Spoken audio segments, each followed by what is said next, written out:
My name is Bella Harrison. I'm 29 years old, and for most of my life, I was told I was the one thing my parents never wanted me to be, an embarrassment. Growing up in a household where image was everything and perfection was the only acceptable standard, I learned early on that love wasn't unconditional. It came with terms and conditions I could never quite meet. The day they looked me in the eyes and said they'd rather pretend I didn't exist was the day I made myself a promise I would never ever need them again. And now, years later, in the cruelest twist of irony imaginable, my parents, the same people who disowned me for ruining their reputation, are completely dependent on the success I built from the ashes of their rejection. Let me know in the comments where you're watching from. You're probably wondering how someone goes from being called a family disgrace to becoming the person who literally funds their parents' entire lifestyle, right? Well, buckle up because this story has more twists than I ever could have imagined when I was that broken 19-year-old girl packing her bags in tears. What I'm about to share with you isn't just about revenge or even justice. It's about something far more complex, something that still keeps me up at night questioning whether I made the right choices. This is the story of how I went from being invisible to indispensable, and how the very people who tried to erase me from their perfect family portrait now depend on me for survival. Before we dive deeper into this journey, I need you to do me a favor. If you've ever felt like you weren't good enough for the people who were supposed to love you unconditionally, hit that subscribe button right now. This story gets wild, and you won't want to miss a single detail of how everything came full circle. Have you ever been rejected by your own family? Drop a comment below. I read every single one, and your stories give me strength. Now, let me take you back to where it all started. Back to the moment when being myself became my greatest crime. Growing up as a Harrison meant living under a microscope where every action, every word, every choice was scrutinized and judged against an impossible standard of perfection. My parents, Richard and Margaret Harrison, were obsessed, and I mean genuinely obsessed, with what the neighbors thought, what their colleagues believed, what distant relatives whispered about at family gatherings. Our home in the pristine suburbs of Connecticut wasn't a place where you could just be yourself. It was a stage, a carefully curated museum of success, where my older brother Christopher and I were expected to be flawless exhibits. Christopher, the golden child, played his role perfectly. Straight A's, varsity football captain, accepted to Yale. He was everything they could parade around at their country club brunches. Me? I was the crack in their perfect porcelain vase, the one imperfection they couldn't hide or fix. If this story is already resonating with you, make sure you hit that subscribe button and drop a like. Trust me, you'll want to see how the girl they tried to break becomes the woman they can't live without. The comparison started early and never stopped. Why can't you be more like Christopher? Your cousin Amanda just got accepted to Harvard. What have you accomplished? The Petersons' daughter is so well-mannered. Why can't you act more like her? Every family dinner became a performance review where I was constantly found lacking, constantly reminded that I was somehow less than everyone else in our social circle. My mother would sigh dramatically whenever I entered a room, as if my very presence was a burden she had to endure. My father would introduce Christopher with pride and barely acknowledge my existence, sometimes forgetting to even mention he had a daughter when talking to his business associate. The psychological weight of constantly being measured against others and found wanting is something that seeps into your bones, into your very sense of self-worth. I started believing the narrative they created, that I was fundamentally flawed, that something was wrong with me at my core, that I was born to disappoint. I tried everything, changing my appearance, my interests, my friends, my goals, desperately attempting to become the daughter they wanted instead of accepting the daughter I was. But here's the thing about conditional love. No matter how hard you try, the conditions keep changing, the goalpost keeps moving, and you're left chasing an approval that was never really on the table to begin with. I carried that guilt like a heavy chain around my neck, convinced that their disappointment in me was somehow my fault, that if I could just be better, different, more like everyone else, maybe then I'd finally earn the love that should have been mine from the start. Looking back, there was this constant feeling that I was a guest in my own life, reading from a script someone else had written for me. Richard and Margaret had already decided who Bella Harrison was supposed to be: polished, compliant, elegant, and impressive enough to make their friends raise their eyebrows in admiration. I remember standing in front of my closet before every family event, hearing my mother's voice in my head, "Not that dress, Bella. People will talk." Even my laugh was too loud, my opinions too strong, my feelings too visible. In the Harrison house, authenticity was a liability, and I was overflowing with. As I grew older, the disconnect between who they wanted me to be and who I actually was became impossible to ignore. I loved art, messy conversations, late night debates about books and life and feelings, things my parents considered dramatic and unproductive. Christopher would come home with trophies and certificates, and my achievements, small but meaningful to me, were brushed aside like childish hobbies. The more I tried to contort myself into their mold, the more I felt like I was suffocating in a life that didn't belong to me. I started dreading weekends, holidays, any time that required being around my family for more than a few hours, because I knew it meant stepping back into the role of the disappointing daughter. But something interesting happens when you're constantly told you're the wrong kind of daughter. You start to quietly question whether their definition of right is actually worth chasing. There were moments, tiny at first, where I felt an odd sense of relief when I failed at their expectation. Like each misstep loosened the chains just a little bit. It was as if being bad at playing their game was slowly pushing me toward creating my own. I didn't realize it at the time, but being the one who never fit the family brand was the first step toward discovering a life that wasn't built on performance. That realization wouldn't fully hit until everything finally exploded, but the cracks were already there, spreading under the surface, waiting for the moment when pretending would no longer be an option. The day everything changed started out painfully ordinary, which almost makes it worse when compared to what it turned into. It was a Saturday in early spring, the kind where the air still has a bite, but the sun makes you believe better days are coming. I was 19, in my second semester at community college after my parents refused to pay for the out-of-state school I actually wanted, claiming it was too expensive for someone who barely tries. That afternoon, I made a mistake, one that any normal family would have handled behind closed doors. But in the Harrison household, it became ammunition. Before this goes any further, if this story is hitting a nerve or bringing up memories of your own, hit that subscribe button and leave a like. What happens next is the moment my life split into a before and after. I had been struggling with anxiety and depression for months, something my parents waved off as attention-seeking and excuses. One day, during an argument about my grades and my lack of ambition, I broke down completely in the kitchen. I was shaking, crying, barely able to breathe, and in a moment of desperation, I shouted something I can still hear echoing in my head. I'd rather die than keep living like this. Instead of hearing that as a cry for help, they treated it as a scandal. My mother froze, then looked at me with sheer disgust and said, "How dare you talk like that in this house? Do you have any idea what people would think if they heard you?" My father didn't ask if I was okay. He asked if anyone had seen or heard me. The real blow came the next day, at a family gathering for my grandmother's birthday. I walked into the dining room and felt the air shift instantly. Conversations quieted, eyes flicked in my direction, and I realized something terrible. My parents had told everyone, not as a plea for support or understanding, but as a way to distance themselves from me. My Aunt Susan pulled me aside and whispered, "You really scared your parents. You shouldn't say such dramatic things, Bella. It makes them look bad." That was the moment my mother, standing in the doorway, announced loud enough for half the room to hear, "We're doing everything we can, but Bella has always been difficult. Sometimes we don't even recognize her as our daughter anymore." The word daughter felt like it was laced with poison. I remember standing there, cheeks burning, heart racing, realizing that my pain had become their latest talking point. My breakdown, their new excuse to label me the family disgrace. Little did I know that public humiliation was only the beginning of my erasure. Within 2 weeks of that disastrous family gathering, my parents sat me down for what they called a necessary conversation about your future. I remember the formal way they positioned themselves across from me in the living room, like I was a business problem they needed to solve rather than their daughter.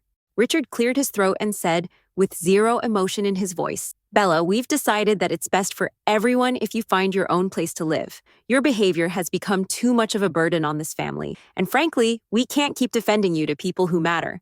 Margaret nodded in agreement, adding that they would give me 30 days to get my act together and move out. No offer of help, no safety net, no acknowledgement that I was still a teenager who had never lived independently before. The cruelty wasn't just in the eviction, it was in the complete emotional abandonment that came with it. They stopped speaking to me unless absolutely necessary, and when they did, their voices were cold and transactional. Christopher, ever the loyal son, sided with them completely, telling me I had brought this on myself and that I needed to stop being so dramatic and grow up. I spent those 30 days in a fog of disbelief and panic, scrolling through apartment listings I couldn't afford, applying to every job that would take me, and trying to figure out how I was supposed to build a life from nothing with no experience, no support, and a shattered sense of self-worth. The nights were the worst. Lying in bed in that house that no longer felt like home, hearing them laugh downstairs as if I had already What people don't tell you about being abandoned by your family is how it rewires your entire understanding of safety and belonging. Every assumption I had about the world, that family was supposed to catch you when you fell, that love was supposed to be unconditional, that home was a place you could always return to, shattered like glass. But somewhere in that darkness, something primal kicked in. Survival mode. I realized that crying myself to sleep wasn't going to pay rent, that hoping they'd change their minds wasn't going to put food on my table, and that waiting for someone to save me was a luxury I could no longer afford. So I made a promise to myself on day 29, the night before I moved into a cramped studio apartment I could barely afford. I would never, ever let anyone have this kind of power over me again. I didn't know how I was going to make it work, but I knew that failure wasn't an option, because going back to them would mean admitting they were right about me all along. The studio apartment I moved into was in a neighborhood my parents would have called questionable, squeezed above a laundromat that rattled the walls every evening and filled the air with the smell of detergent and steam. It was 400 square feet of peeling paint, a bathroom with questionable plumbing, and a kitchen that consisted of a hot plate and a mini fridge. But it was mine. That first night, sitting on an air mattress I'd bought at a discount store, eating ramen noodles straight from the pot, because I didn't own proper dishes yet, I broke down completely. The weight of everything, the rejection, the loneliness, the terror of not knowing if I could actually survive on my own, crashed over me in waves. But when the crying stopped and the silence settled in, I felt something unexpected, a tiny spark of something that felt almost like freedom. I started working 2 jobs almost immediately, mornings at a coffee shop near campus and evenings as a receptionist at a dental office. The schedule was brutal, the pay was barely enough to cover rent and groceries, and I was perpetually exhausted, but every paycheck felt like a small act of defiance. I remember the first time I paid my rent entirely on my own, walking to the landlord's office with cash in hand and feeling this surge of pride that I hadn't felt in years. These weren't the kinds of victories my parents valued. There were no trophies, no social media posts, no one applauding my achievements, but they were mine. Every bill I paid, every meal I scraped together, every night I survived without calling them for help was proof that I was stronger than they ever gave me credit for. During this time, I also went back to community college part-time, squeezing classes between shifts and studying during my breaks at work. My grades started improving because for the first time, I was learning for myself, not to meet someone else's expectations or avoid their disappointment. I discovered I had a talent for problem solving and critical thinking, especially in my business and communications classes. Professors started noticing my work, and one in particular, Dr. Mitchell, pulled me aside after class one day and said something that changed my trajectory. "You have a gift for seeing solutions where others only see obstacles. Don't waste that." Those words planted a seed that would eventually grow into something much bigger. But back then, I was just trying to make it through each day, collecting these small victories like precious stones, building a foundation, one tiny piece at a time, completely unaware that these struggles were forging me into someone far more resilient than the perfect daughter my parents ever wanted me to be. About 8 months into my new life, something unexpected happened that would become the turning point I never saw coming. Dr. Mitchell, the professor who had recognized something in me, approached me after a particularly challenging group project where I'd essentially saved my team from disaster by restructuring our entire presentation strategy. He asked if I'd be interested in a part-time internship with a local consulting firm where his former student worked. Nothing glamorous, mostly administrative work, but it would give me exposure to the business world. I almost said no, because I was already stretched thin between my 2 jobs and classes, but something in his eyes told me this was an opportunity I couldn't afford to pass up. If you're watching this and thinking about taking a leap of faith, even when you're terrified, hit that subscribe button and drop a like, because what happened next proved that sometimes the scariest decisions lead to the most life-changing outcomes. The consulting firm, Carter and Associates, was small but handled impressive clients, and my role started out exactly as advertised: filing documents, scheduling meetings, answering phones, making coffee runs. But I watched everything with hungry eyes, absorbing how they analyzed problems, how they communicated with clients, how they turned chaos into strategic action plans. One afternoon, about 3 months into the internship, I overheard the team panicking about a client presentation that was falling apart. Their data analyst had quit suddenly, and they had a pitch meeting in 2 days with no one to organize the research. Without thinking, I knocked on the conference room door and said, "I think I can help."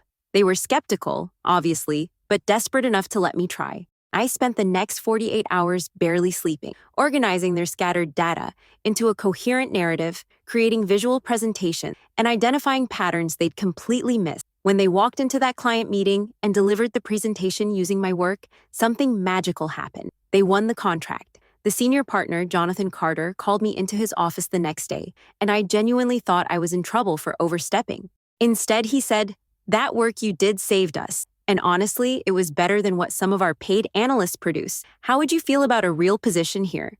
I remember my hands shaking as I tried to process what he was saying. This wasn't just another coffee shop shift. This was a career opportunity with a salary that would actually let me breathe. I accepted on the spot, and that decision became the domino that started everything else falling into. For the first time since my parents kicked me out, I felt like maybe, just maybe, I wasn't destined to fail after all. I had found something I was genuinely good at, something that had nothing to do with fitting into someone else's perfect image and everything to do with the skills I'd built from surviving the impossible. Working at Carter and Associates transformed me in ways I never anticipated, not just professionally, but in how I saw myself and what I believed I was capable of achieving. I threw myself into every project with an intensity that probably bordered on obsessive. But when you've spent your whole life being told you're not enough, proving otherwise becomes fuel that burns hotter than ambition alone. Within a year, I went from junior analyst to managing my own client accounts, and my approach, which focused on understanding the human element behind business problems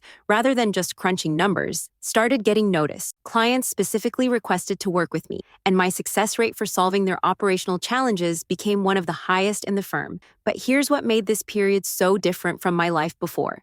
I didn't tell anyone. While my parents had raised me in an environment where every achievement needed to be broadcast and validated by others, I built my career in complete silence. I didn't post about promotions on social media, didn't reach out to old family friends to share my wins, didn't send updates to relatives who had witnessed my public shame at that birthday party years ago. This wasn't about proving anything to the people who rejected me. This was about proving something to myself. Every successful project, every grateful client, every raise and bonus, a private victory that I held close to my chest. And the lack of external validation actually made the accomplishments feel more real, more mine. The financial transformation happened gradually, then all at once. By my mid-20s, I was making more money than I ever thought possible for someone who'd started out eating ramen on an air mattress above a laundromat. I paid off my student loans, moved into a beautiful apartment with actual furniture, started saving and investing with a financial advisor who taught me how to build real wealth. But I kept my lifestyle relatively modest, still drove the used Honda I'd bought years earlier, still shopped at regular stores, still lived like someone who remembered what it felt like to count pennies. The difference was that now I had choices, security, and a growing bank account that represented something far more valuable than money. It represented my complete independence from the people who tried to define my worth. And through it all, my parents had no idea that the daughter they'd written off as a failure had become more successful than they ever imagined, building an empire they couldn't see while they continued living in their bubble of appearance. By the time I turned 27, my life looked nothing like the future my parents had predicted for me when they kicked me out. I had become a senior consultant at Carter and Associates, leading a team of analysts and managing some of the firm's most important accounts. But more than the professional success, I had built something even more valuable, a chosen family of people who saw me, really saw me, without needing me to perform or pretend. My colleague turned best friend Sarah became the sister I never had, the person who knew my whole story and loved me, not despite my past, but because of how I'd risen from it. My partner James, who I met at a charity fundraiser 2 years earlier, loved me with a gentleness I didn't know existed. He thought my mess was beautiful, my scars were proof of strength, and my authenticity was the most attractive thing about me. The day I signed the lease on my first real home, a 2-bedroom condo with hardwood floors, natural light pouring through large windows, and a kitchen where I could actually cook, I sat on the empty living room floor and cried. These weren't tears of sadness or trauma. They were tears of disbelief that I had actually made it, that the girl who once slept on an air mattress above a laundromat now owned property in a neighborhood she once thought was reserved for people far more deserving than her. I remember calling Sarah that night and saying, "I did it. I actually built a life." And she replied, "No, Bella, you built a home, and there's a difference." She was right. This wasn't just about square footage or financial stability. It was about creating a space where I felt safe, where I could breathe, where I belonged to myself first. What surprised me most during this period wasn't the material success. It was the emotional peace that came with it. For the first time in my life, I wasn't performing for an audience, wasn't measuring my worth against someone else's achievements, wasn't waiting for the other shoe to drop.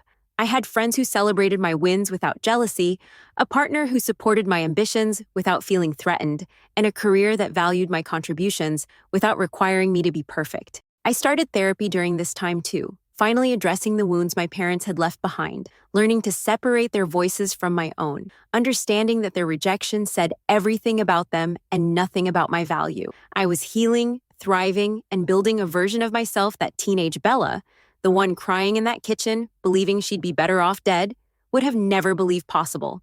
And the most beautiful part?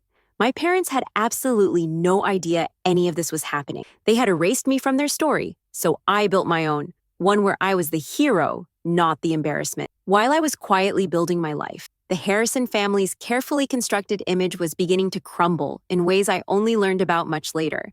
It started with Christopher, the golden child who could do no wrong, whose perfect life was supposed to be the family's crowning achievement. His marriage to Emily, a woman from another wealthy Connecticut family that my parents absolutely adored, fell apart spectacularly when it came out that he'd been having an affair with a coworker.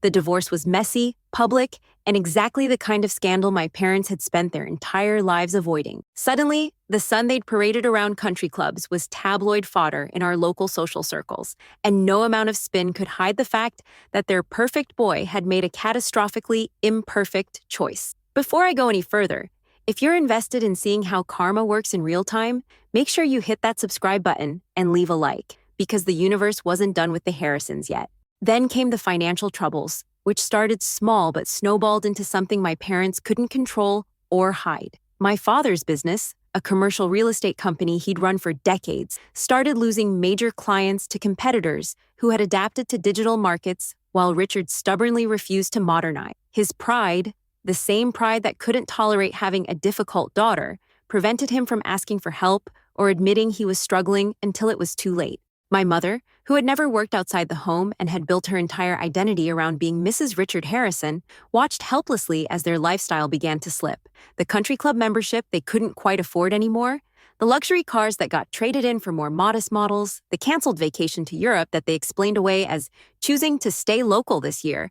But the real collapse came when my father made a series of bad investments, trying to recoup his business losses, and ended up losing a significant portion of their savings. I heard through the grapevine, a former neighbor who'd stayed in touch with me despite my parents' wishes, that Richard and Margaret had to sell the big Connecticut house, the one they'd used as a backdrop for countless family photos designed to project success and stability. They moved to a smaller home in a less prestigious area, and the social circle that had once revolved around them slowly drifted away. As wealthy people often do when your status changes, the masks were slipping, the performance was ending, and the perfect family narrative they'd sacrificed me to maintain was revealed for what it always was, a fragile illusion built on appearances rather than substance. And me? I was watching from a distance, living proof that the daughter they threw away had become more stable, more successful, and more genuinely happy than any of them. The irony wasn't lost on me, even if it was still lost on them. The call came on a Tuesday afternoon in October, almost 8 years after my parents had told me to leave and never look back. I was in the middle of a strategy meeting when my phone buzzed with an unknown number, and normally I would have ignored it, but something made me step out and answer. The voice on the other end was one I hadn't heard in nearly a decade. "Bella, it's your mother." The words were stiff, uncomfortable, like she was forcing them through clenched teeth. There was no, "How are you?" No acknowledgement of the years of silence, just a request that made my blood run cold. "We need to talk. Can you meet us this weekend?" The tone wasn't angry or dismissive like I remembered. It was something I'd never heard from Margaret Harrison before. It was humble, almost desperate. That Saturday, I drove to a coffee shop in a town halfway between us, my hands gripping the steering wheel so tight my knuckles turned white. When I walked in and saw them sitting at a corner table, I almost didn't recognize them. Richard looked older, tired, his shoulders slumped in a way that screamed defeat. Margaret's designer clothes were gone, replaced with something off the rack, and her face, once so carefully maintained, showed every line of stress and age. They stood when I approached, and the awkwardness was suffocating. My father spoke first. "Thank you for coming. We weren't sure you would." There was no apology, no acknowledgement of what they'd done to me, just this strange new dynamic where they seemed almost afraid of me. We sat down, and after several minutes of painful small talk, they finally got to the point. "We're in trouble, Bella," my mother said, her voice cracking slightly. Your father's business collapsed, we've had to downsize significantly, and Christopher, well, his divorce left him in a difficult position financially, and he's been depending on us for help we can't really give anymore. She paused, exchanging a glance with Richard before continuing. We heard through some mutual acquaintances that you've done well for yourself. Very well, actually.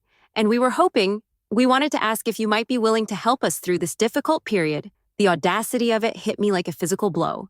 These were the same people who had publicly shamed me, who had told me I was an embarrassment, who had kicked me out with no safety net and no concern for whether I survived. And now sitting across from me with their pride shattered and their options exhausted, they were asking me, the daughter they'd erased, to save them. The irony was so sharp it almost made me laugh. But instead, I just sat there in stunned silence, trying to process the fact that the power dynamic I'd grown up under had completely, irreversibly flipped. After that initial meeting, I didn't give them an answer right away because I needed time to process the absolute absurdity of the situation. Here I was, the daughter who supposedly ruined their reputation, the one they'd rather pretend didn't exist, and I had become their only viable option for financial stability. Through follow-up conversations and some discreet investigating on my part, I learned just how dire their situation had become.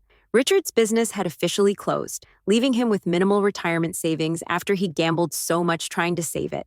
Margaret had no career, no independent income, and no safety net beyond what my father had provided. Christopher, despite his Ivy League degree and all those trophies, had made poor financial decisions, was drowning in divorce settlements and legal fees, and had moved back in with our parents because he couldn't afford his own place. The request started small at first. Could I help with a mortgage payment, cover some medical bills, assist with basic living expenses? But as months went by and their situation didn't improve, my financial support became less of a temporary bridge and more of a permanent foundation. I found myself paying for their housing, their healthcare, their groceries, essentially funding the lifestyle they could no longer maintain on their own. And here's the twisted part.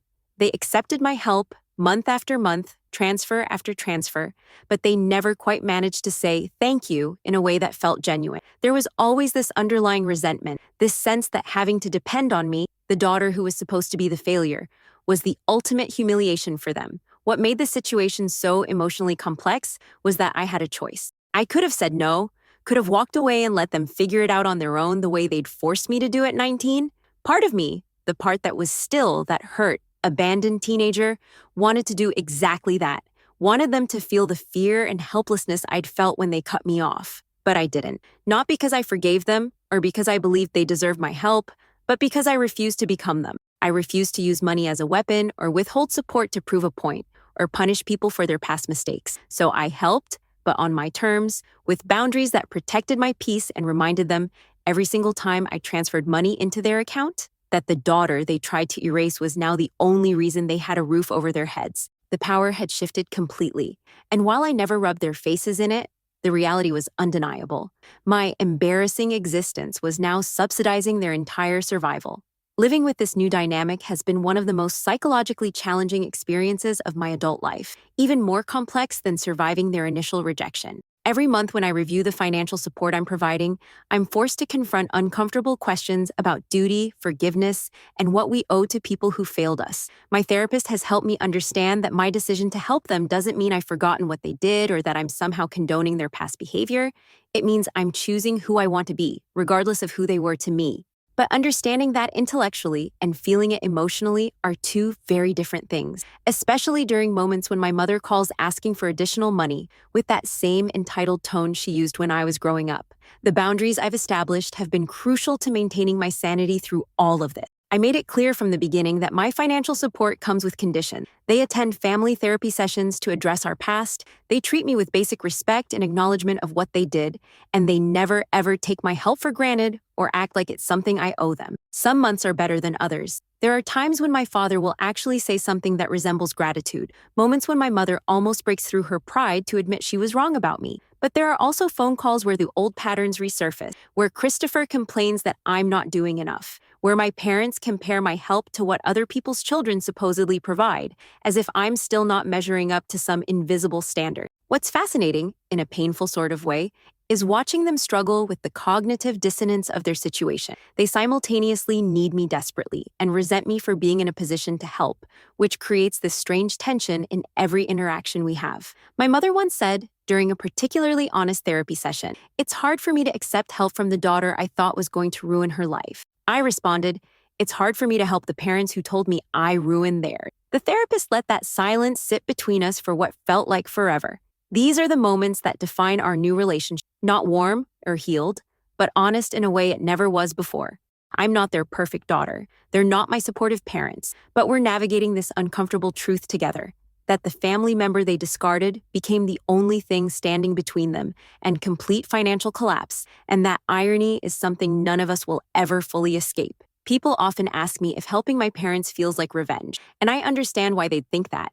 There's definitely a poetic justice to the daughter they called an embarrassment now being their primary source of stability. But here's what I've come to realize through years of therapy, self-reflection, and honest conversations with people I trust. Revenge would have required me to care about hurting them the way they hurt me, to find satisfaction in their suffering, to use my success as a weapon designed to inflict pain. What I'm doing isn't revenge. It's something far more powerful and far more liberating. It's evolution. It's proof that I became someone better than the person they tried to make me, better than the pain they inflicted, and even better than the bitterness I could have let consume me. The real victory isn't in the money I transfer or the power dynamic that shifted. It's in the fact that I built a life so full and meaningful that their approval no longer defines my worth. When I was 19 and they kicked me out, their rejection nearly destroyed me because I still believe my value came from their acceptance. Now, at 29, I help them not because I need their gratitude or validation, but because I've decided what kind of person I want to be. And that person doesn't abandon family, even when family abandoned her first. That choice, to be generous when I could be cruel, to be mature when I could be petty, to maintain my humanity when it would be easier to mirror their callousness, is the ultimate proof that I survived them and became someone I'm genuinely proud of. There are moments when the injustice of it all still hits me hard, usually late at night when I'm alone with my thoughts. I think about teenage Bella, sobbing on that air mattress, believing she was worthless, and I wish I could go back and tell her that not only would she survive, but she'd thrive in ways that would shock everyone who underestimated her. I think about all the times I bent myself into shapes trying to earn love that should have been unconditional, and I feel grief for the childhood I deserved, but never got. But then I look at the life I've built, the career, the relationships, the home, the peace, and I realize that their rejection, as painful as it was, gave me something invaluable. It forced me to define success on my own terms rather than theirs. The greatest revenge, if you want to call it that, is living well. Not performing wellness for an audience, not posting curated happiness on social media, but genuinely, deeply living a life that feels true to who I am. And that's something no amount of their approval or disapproval can ever touch. If you're watching this story and you've experienced rejection from people who were supposed to love you unconditionally, I need you to hear this. Their failure to see your value says absolutely nothing about your worth and everything about their limitation. I spent years internalizing my parents' rejection, believing that something was fundamentally wrong with me, that I was inherently unlovable or flawed. The truth I wish someone had told 19-year-old Bella is that people who can only love you conditionally, who tie their affection to performance and appearances, are not capable of the kind of love you deserve. And that's their loss, not your deficiency. The journey from being discarded to discovering your own worth is not linear, and it's certainly not easy. There will be days when you doubt yourself, when the voices of people who rejected you echo louder than your own, when you wonder if maybe they were right about you all along. But I promise you this, every time you choose yourself, every time you build something meaningful despite their absence, every time you refuse to let their narrative define your story, you're reclaiming power they never should have had over you in the first place. You don't need to become wildly successful or achieve some dramatic reversal of fortune to prove them wrong. You just need to build a life that feels authentic and fulfilling to you, regardless of whether they ever acknowledge it. My relationship with my parents will probably never be what I once desperately wanted it to be, and I've made peace with that. We exist in this strange space where I provide for them financially but protect myself emotionally, where there's civility but not closeness, where the past hangs between us like a permanent fog that never quite clears. And you know what? That's okay. You don't owe anyone, not even family, unlimited access to your heart, especially if they've proven they can't be trusted with it. The family I've built with James, Sarah, and the community of people who chose to love me without condition is more real and meaningful than any blood relationship that required me to be someone I'm not. Your chosen family, the people who celebrate your authentic self, are your real tribe. Biology might create relatives, but love, respect, and genuine connection create family. So here we are, at the end of my story. or really, at this chapter of it, because life keeps writing new pages whether we're ready or not. The question I asked at the beginning still stands. After hearing everything I've been through, what would you have done in my place? Would you have helped the parents who disowned you? Or would you have let them face the consequences of their choices alone? There's no right answer, and I genuinely want to know what you think. Drop your thoughts in the comments below, because your perspective matters. And this community we're building together is about honest conversation, not judgment. If this story resonated with you, if you've experienced family rejection or betrayal, or if you're currently in the middle of rebuilding your life after someone tried to break you, please know that you're not alone. Your story matters, your pain is valid, and your comeback, however it looks, is going to be powerful. Make sure you're subscribed to this channel, because I'll be sharing more stories about overcoming betrayal, finding strength in impossible situations, and building lives that honor who we truly are, rather than who others wanted us to be. Hit that notification bell so you don't miss the next video, where I'll be diving into another incredible story of transformation and resilience. Before you go, I want to leave you with this final thought. The people who couldn't see your value when you needed them most don't get to claim credit for your success when you finally achieve it. Your victories belong to you, to the version of yourself that refused to give up when giving up would have been easier, to the strength you didn't know you had until survival demanded you find it, to every small choice you made to keep going when the world told you to quit. My parents may depend on my financial support now, but they don't get to rewrite history or pretend they believed in me all along. My success is mine, built from the ashes of their rejection, and no amount of revisionist family narrative can change that truth. So whatever you're facing right now, whatever rejection or betrayal is trying to define you, remember, your comeback story is being written by you, not by the people who walked away. Make it count. I'll see you in the next video.